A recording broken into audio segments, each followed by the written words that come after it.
بینندگان عزیز سلام به پروگرام ما خوش آمدین. امروز ما بر شما طرز تهیه اف میوه که یکی از عنعنات و کلچر ما مردم افغان است نشان میدم.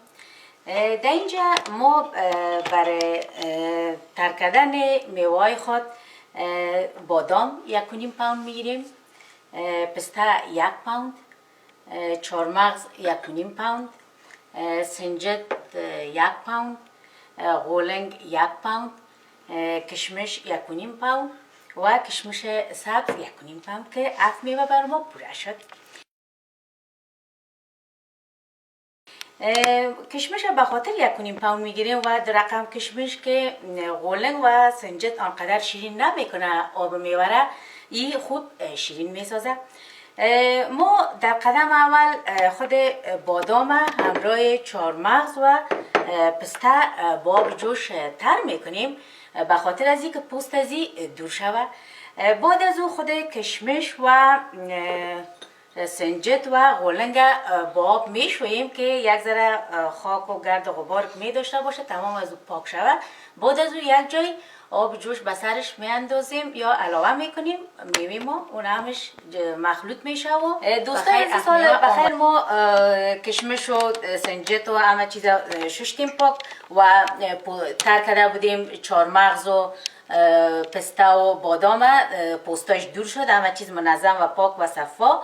اینا رو بخیر چی میکنیم؟ کلش بین یک ظرف میاندازیم. اول کشمش و سنجد یاره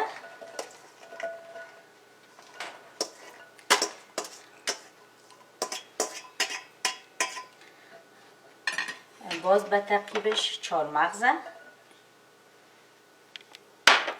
پسته،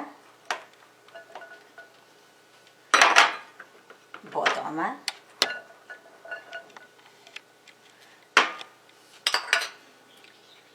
آب که ما قبلا جوش کردیم بخیر میریزانیم آب به سر اف میوه.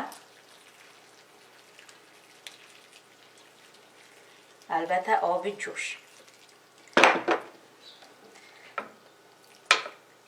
همیشه روی قاشق یک دفعه تا بالا میکنیم.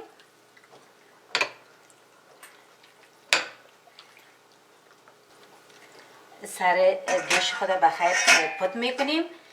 این به خاطر سال نو و شب سال نو و روز نوروز، یک سال نو بره سال خوش بر تمام هموطنای ما از خداوند آرزو دارم.